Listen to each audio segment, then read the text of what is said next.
YouTube. Welcome back to Frank Nitty and the Square, brought to you by Silver Wolf TV. And man, once again, man, we're gonna rap. They wanted us, they wanted me to talk to y'all about some of the prison stories, right? Going back to some of the times I had in prison. Well, one of the things that happens in prison is when wars break out between two gangs or a number of gangs, because you don't know who got treaties with who and things of that nature. So what happens is the guys start to make weapons, right? Like it'll come down the chain for all the foot soldiers to start immediately making weapons. Anything of steel or hard enough metal or hard enough plastic, right? Anything they get of that nature, start breaking it down and start making weapons. And that's what goes on. And it be kind of, it's like an eerie feeling, because pretty much somebody's going to get killed. And all you can do is hope that it's not going to be you. And when you like in prison and you dealing with prison and gangs, the higher up you are in rank, the bigger the target is, the bigger the bullseye is on your back, because you become a trophy for other gangs, right? And foot soldiers really, they thrive on that in there, right? Because if you are a foot soldier and you kill somebody, or even just stab them, right, or bust them upside the head, you're that is what they call, I guess, in the TV world, you write your own ticket, right? In the corporate world, whatever, you write your own ticket at that, because you immediately become a household name, and definitely amongst your own, right? Because they might have been trying to do these same things for years and nobody could get close enough. And that's how, things go in there. But the reason why I say it's kind of an eerie feeling, because when wars break out, people that normally would be at least communicating, from different gangs and stuff like that, it pretty much comes to a halt, right? It comes to a stop, and everything is quiet, and it's like all you really hear is guys sharpening knives, or you hear big bangs against the floor and shit like that. That's because guys are either slamming their TVs against the floor to get the metal out, or maybe the Xbox or something like that. It's all kind of stuff. But this is what happens when real wars break out in there, right? And like I said, as somebody that's up in the rank, yeah, you definitely become a target, right, for a lot, because they call it, I think the kids call it now, they call it clout, right? Well, that's kind of what they do it for in there, for clout, to be the one to say, hey, I hit OG this and OG that, right? Because you would now be seen as somebody who did something that others couldn't do. And just like with and this was probably this next statement is geared towards probably the older crowd, but it's like the reason why Republicans and many whites also, they dislike President Obama the way they do, because when he got the Affordable Health Care bill passed, it was amazing because it was something that they've been trying to do since President John F. Kennedy was president, right? Is it Jack? I'm not sure. Jack, or I think he went by Jack, but his name was John, but Jack F. Kennedy. He been trying. He couldn't get it done, and he was one of America's most beloved presidents, right? But Obama came and get it done. So that's kind of how it is in there. So you become somebody who accomplished something nobody else could, especially if you kill them, right? So one of the other things that foot soldiers, man, they make a lot of sacrifices, and it's kind of, I had myself, many times, and but foot soldiers, they really, man, the ones that's dedicated, man, it's a belief like many guys or females for that matter probably couldn't understand on the streets, right? A foot soldier, it's not that he been manipulated or nigga dummied him out, this and that, because he know in many cases, for the first time in his life, he's a part of something that he can really express his true feelings, because he know that the people that he surrounds himself with, they feel the same way about him as he do them. So it's really special. With one other thing that really sticks out that I had to go through personally, when Maryland still had the death penalty. Man, two of my friends was executed by the state of Maryland. One was a guy by the name of Flint Gregory Hunt. Man, this guy he really went out, and I can only hope that when my time comes, that I can face death with my head up like he did. It was like, this guy, man, he was amazing to me, right? Like I said, they used to call him Rock. His real name was Flint Gregory Hunt. And I would see him, I would talk to him every night out my window when I was in Supermax, right? Because that's where they had moved death row from the penitentiary into inside the Supermax.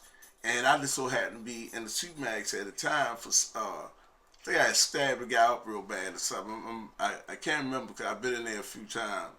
So I used to talk to him, and I would never really want to bring the subject up that his date was coming up. And so, because when you was in the Supermax, you wasn't allowed to use the phone. However, death row was, right? Because they wasn't in there for punishment, right? That's just their housing. So, I never forget this. I used to get girls. I would write girls letters. Let me start it over. All right, I would write girls letters and tell him who he was, and I'm gonna have him to call them for me, like I need him to do something for me. But I want him to try to keep his spirits up, because like at this particular time, he was like days away, and I felt like, man, I had really did something for a friend of mine, because I was keeping that off his mind, right? Because I know, man, that has to be something, to face. I can't even imagine how that is to know that, for example, the day is what, Wednesday, and say, man, Friday I'm gonna die. You know, most time death sneaks up on us, right? But to know that okay, it's coming this particular day, that's a serious pill to swallow. So I would get the girls and they would tell him all these stories about me and stuff like that. They experienced with me. He would come back in and he would be in good spirits. He would be laughing and boy said, man, you wow, man, this and that, man. This girl told me, man, this, that, the third, and said we'd be up in the window, man, for hours joking about it, right? And just having a conversation. But the because he had took what they call the death walk before, but he ended up getting a stay. But he did something this time different, and it kind of made me feel like, he's not coming back this time. And he had this nice chain, right, gold chain, medallion on it and everything. It was a nice chain, man. And he said, "Hey, man, I'm gonna get the guard to bring you this chain around here and a couple of pair of shorts. That's something I got for you." And I said, "No, man, keep your chain. You need a chain. I said, keep your chain. You wear your chain every day. You know what I mean?" So I said, "That's one of the things people identify you by." And I didn't want to accept the chain, which I didn't, or the shorts, because to me, that was saying, "Yo, all right, friend, man, I you know, see you on the other side." And I didn't want to say that to my friend. And that was one of the most horrible experiences that I spent in prison, especially in Supermax, because it's something that they do. Okay, and it involves the DOC correctional officer, the Baltimore City Police, and the state troopers, right? And what they do is this: when they come to get you, because I got to see the whole process out the window as they was taking them over to what they call the death house. Uh, the police, the van comes down there because the Supermax got a ramp, but it kind of takes you underground. So they come in and get him. So police will get in the van with him. They'll fill every seat in the van with him being in the middle. And I'm not sure if they have. I believe they do have guns on the inside, but I know definitely on the outside. And it'd be three police on each side of the van, but they have shotguns. Now, the Baltimore City Police will block off all the surrounding streets, right? Like, because the Supermax is by the Beltway, they even block that off until they get him from the Supermax into the death house, which is right across the street, right? And what had happened is the COs will be lined up on each side of the van, and then probably about maybe 8 to 10 trooper cars will come down, and they'll have, as I believe, I'm pretty sure, but it's four per car, and they all get their shotguns and stuff like that, and the van comes out, and the state troopers, they start a line. They said two lines, and it's kind of surrounding the the correctional officers that's on each side of the van, as well as the van, and they march right until they get to the gate, and at the penitentiary, this big steel gate comes up, right, and inside, once they get them inside, it starts again. The march starts, and now they got all these police surrounding him, right? But the Baltimore City Police doesn't come in now. Uh, only the state troopers and the Division of Correction. And he chose the lethal injection, and it was like I went numb.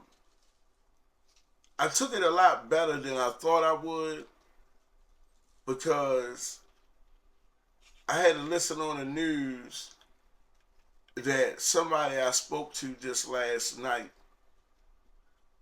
be pronounced dead. And because he was uh, convicted for killing a Baltimore City police, uh, they had all these blue lights. Like you would see in a concert, people had the yellow lights, they had the turn lights. They had all these blue lights. And I never forget watching this on the news. They would say, na na na na, na na na na, hey hey, goodbye. Now these was all these police and their families and stuff like that cheering. And that's why I think many people, especially in the urban communities, look at the justice system as a joke. Although not a joke in the sense of once they got you in there, you're in there and they done took your freedom away. They look at these so called laws as a joke because here it is. They wasn't happy that hey, this guy was convicted. He was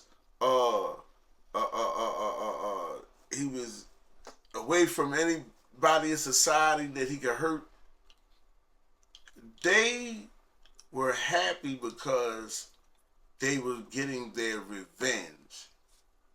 And I am so sick and tired of people disguising justice as revenge. I mean, it was disguised, excuse me, I said it back, but disguised revenge as justice. As a kid, I remember watching this show, I believe it was called Hardcastle. And this guy was locked up for, I believe, for being a car thief. And the judge had said, okay, because I believe he stole, it was the judge's car who he stole. He said, okay, well, you stole my car and you wrecked it. So I'm sentencing you to be my laborer. Anything I ask you to do, all kind of odd jobs, stuff like that, until you work off the price of my car that you stole. To me, that was justice. And people, which, like I said, after seeing that situation, and which, by the way, right, and I had no reason to lie now, my friend been dead well over 10 years ago, right? He actually told me, he said, man, he did not do that, right? He said he was dead, and he had no reason in the world to lie to me. And I remember he told me, he said, man, he said it was him, his homeboy, and a girl. I can't remember which one of them was supposed to have been messing with a girl. He said, so the police got on them while they was in the car. He said, so when they jumped out, he took off one way, he jumped out because they were strapped. He took off one way, and his homeboy and the girl took off the other way. So he said, man, he said, no doubt, he said, I shot over my shoulder and I hit the police. He said, but I didn't kill him, right? And he said, man, but they only had him. They really went to the extent of manipulating the evidence to make it seem like this police died from a gunshot wound to the chest, which was his gunport had did that, right? But the police died from a gunshot wound to the head. And like I said, it's things like that it's things like that in prison, man. That now I see that I've started like taking little courses and stuff and seeing a therapist because you become numb to it in prison, so you don't really feel it. But when you get out here, you see how everybody else, you like, damn, man, I'm really out the loop. You see that, wow, man, I'm really out the loop, and you feel kind of awkward about that. So you constantly try to catch up, or you pretend you know something that you don't fully understand, right? When somebody asks you, hey, man, you understand, because it's kind of shameful because you look at it to many people. They look at this. I'm not saying anybody should be ashamed of it, but one of the things with me, you get you say, well, man, damn, I'm this age and I still don't know how to do this. I still don't, I didn't know how to set up a bank account, right? And I never forget this, man. And every time I think of it, like I feel so sad about it.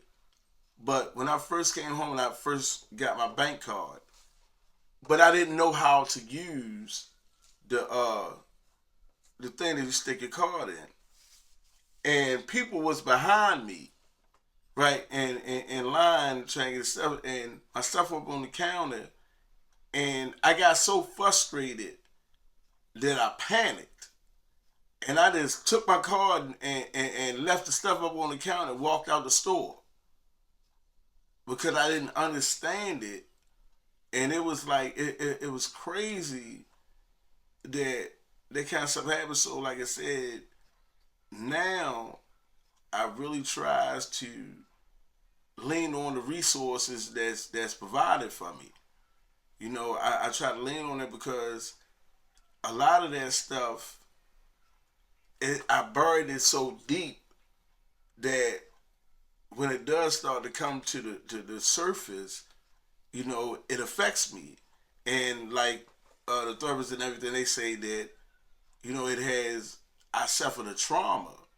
You know, somebody that you dealing with every day, for the last 10, 15 years, and they suddenly die, or whether it's by natural causes or somebody kill them or they kill themselves.